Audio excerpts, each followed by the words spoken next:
Good evening and welcome back to Checkpoint. We are delighted to have your company with us this evening.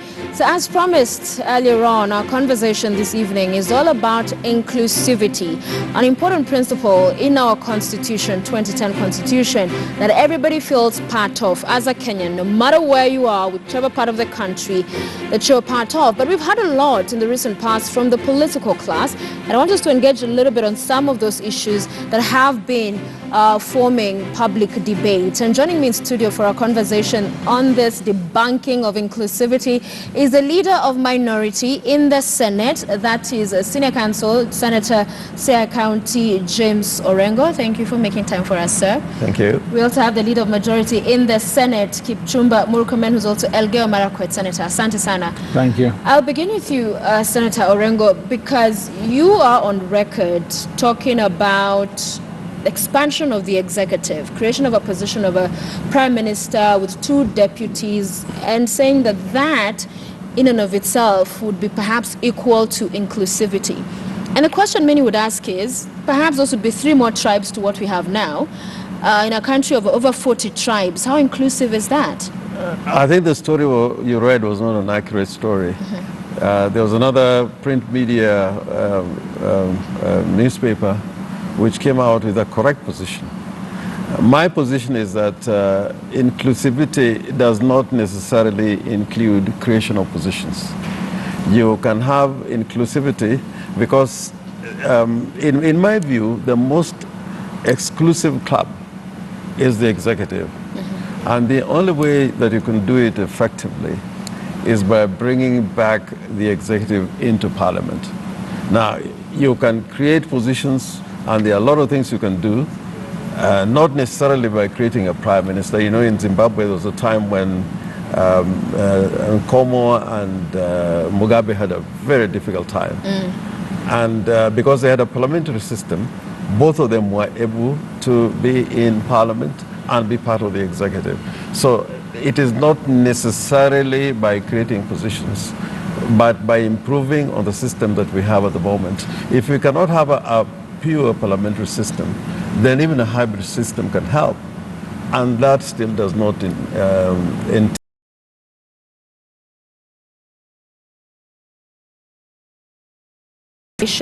of position of prime minister and 2 deputies at all. No, not that I don't. So we want to get your position. Yeah, very clearly. My position is that bring back the executive parliament.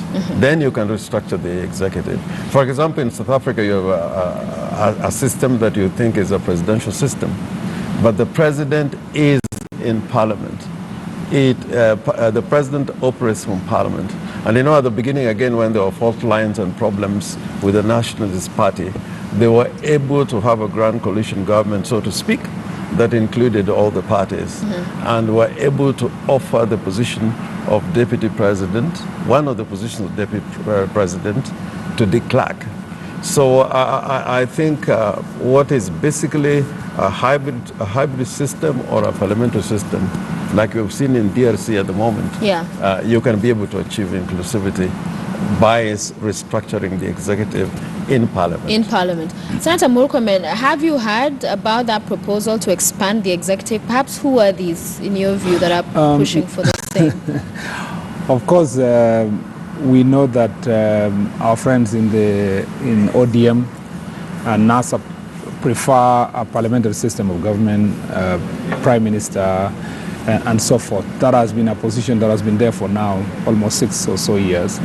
And also it's attributed to former prime minister, even when we were making the existing constitution, that his preference was a parliamentary system of government.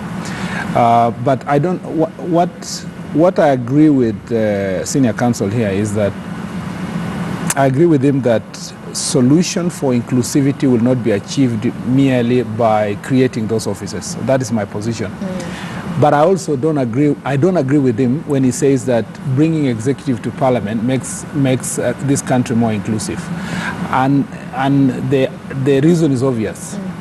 The reason why we came up with the Constitution of Kenya 2010 was to address part of the main reasons why we wanted to deal with all the Constitution was to address exclusivity, or the fact that the government was serving few, or was considered to serve few. That government had executive in parliament. And even though the executive was in parliament, it was still considered one of the most, corrupt or marginalizing system of government. So when we passed the 2010 constitution, there are certain structures and provisions in the constitution that were meant to address this question of inclusivity. The first one, we made sure that the president is voted for by 50+1 of Kenya. Right. Number two, we moved also and said that we need to create systems of checks and balances. That means we create a parliament that is independent and that budgeting will be done by parliament. We also said, if you read Article 174 of the Constitution, was part of the reason why I want to devolve system of government. And when I talk about devolved system of government, and many people understand what is devolution. Devolution is not counties. Counties is just part of devolution. If you read Article 174, the reason why we went for devolution was to ensure that we have a more inclusive society by taking resource closer to the people. And taking of that resources was not expected to be just what county governments do. And we'll talk about that. We're coming to that's what I'm saying. Yeah.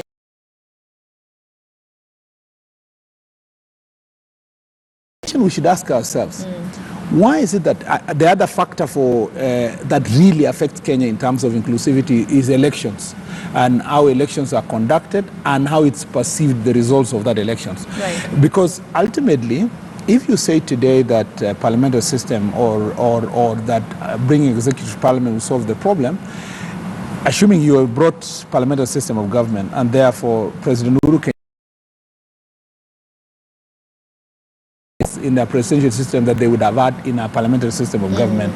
You know, in Senate we have 29 senators, where NASA has 18. So let me ask you this. So the issue is that we must have a problem fundamentally on how the institutions of checks and balances, because the reason why we put in place Commission of Administration of Justice, National Commission on Human Rights, National Commissions on Gender, independent judiciary.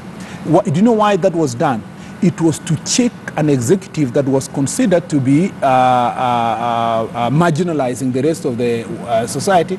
But today, I don't think that those institutions of checks and balance are operating under that independence of institutions. Allow me to jump in there when you say you're opposed to the executive being in parliament, because I understand, listen to the deputy president when he was at Chatham House address. Just get me right. Hold on, I didn't say I'm opposed. I didn't say I'm opposed. We're coming back. You'll clarify. I said that is not the solution. That is not the solution. Yeah, so you do not support what the DP said, that the deputy president in what he proposes, that's what I'm saying, then becomes a leader of government business. Whether the executive sits in parliament or not is not the disease that is affecting, that is misdiagnosis, according to me.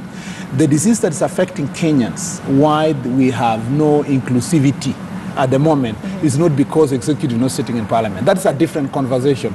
Executive sitting in parliament adds value to different issues, but not on the issue of inclusivity. All right, let's listen to Deputy President, and then we'll continue with your thoughts on what you had Senator Murkomen say. Take a listen.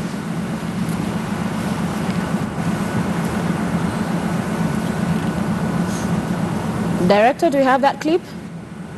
National government should be reconfigured to comprise the national executive headed by the president and the official opposition headed by the leader of the party or coalition of parties whose presidential candidate wins the second highest votes.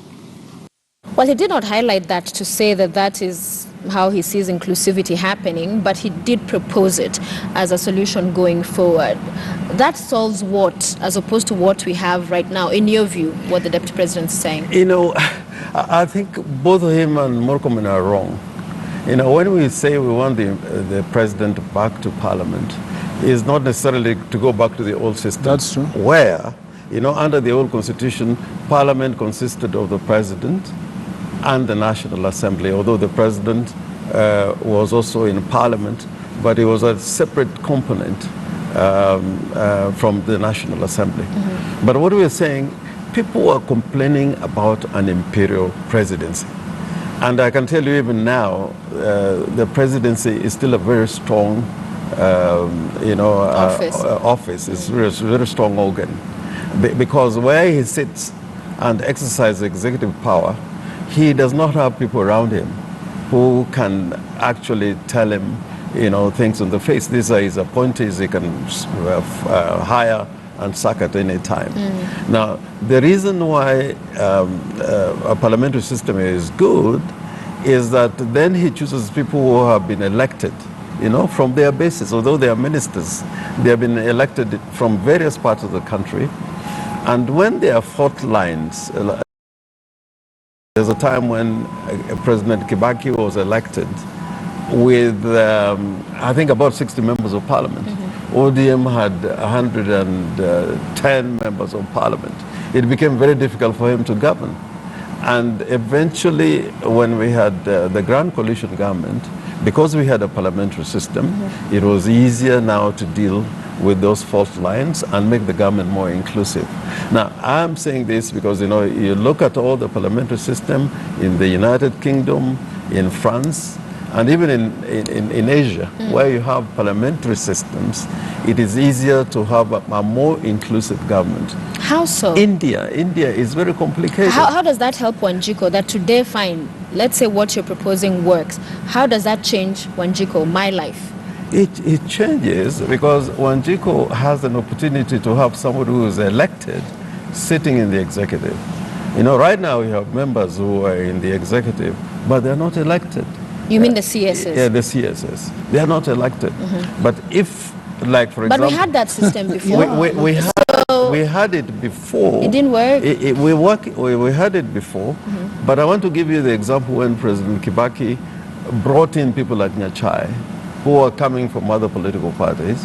He brought in people like Njenga Karume, who are coming from political parties. They were very strong by themselves within cabinet. And it was possible now to have people from all over the country sitting in cabinet. When you have a pure the country together becomes extremely difficult. Yeah, you're disagreeing, but as you disagree, totally please clarify that you do not support a deputy president being leader of government business as proposed by the deputy president now. First of all, those are his own ideas. But you don't support It's not them. my idea. I don't think there's any problem with the system as it is at the moment, All personally. But let me just even depart from that first of all. First, as a politician, as an elected member of parliament, the proposal that Orengo is proposing is fantastic. I mean, because then it gives us the clout to fight over being appointed to cabinet, to try to please the executive. Now, the system that we put in place in 2010, it was expected that, first of all, it equalizes everybody. It equalizes all members of parliament. Because if you have 20 seats for cabinet appointed from parliament, it means, as a matter of fact, in fact, when you have two chambers, like in 1963, it means you will have picked some from Senate, you pick some from National Assembly. That's out of 400 people, about 20 or 30 or even say 40 will go to the executive to serve. Meaning that if Orengo is from Siaya County, say we have appointed him to cabinet, so maybe we say he represents all the Nyanza region. All those members of parliament and senators who are there have to look up to Orengo to say he is the one who is representing our region. What does that do? It takes us back to what we used to do before 2010, which is politics of patronage.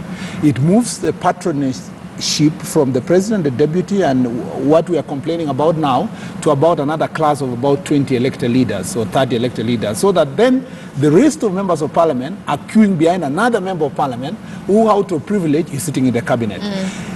If, and I'm telling you, Sophie, if we allowed our institutions to work, that parliament works not as a rubber stamp of the executive, that it does checks and balances as it should be, we should not have the inequality we are talking about, because it's parliament that does budgeting. It's parliament that should oversight the executive. The reason, the real diagnosis why as a country we are unable to achieve the inclusivity we are talking about is because the institutions of checks and balances, and I've said, I am a Jubilee elected leader. I have said, as long as our desire in the Jubilee Party, for example, or from the parliament itself, or from executive, is to take over judiciary, for example, then if we are going to kill an institution of independence, for example, like judiciary, then we are not going to achieve that inclusivity we are talking about. And every time we complain if the judicial officers are going to make decisions that are meant to make Kenya more inclusive, and we say that it's not giving us way as politicians, we're going back to that system where the inclusivity is not going to be achieved. We want to take a quick break. We are coming back. We have a half hour ahead of us. We'll take a quick break, and this conversation will be continuing on KTN News. You can join us over there as we proceed with this matter, and tweet us your thoughts and questions you may have for our guest tonight.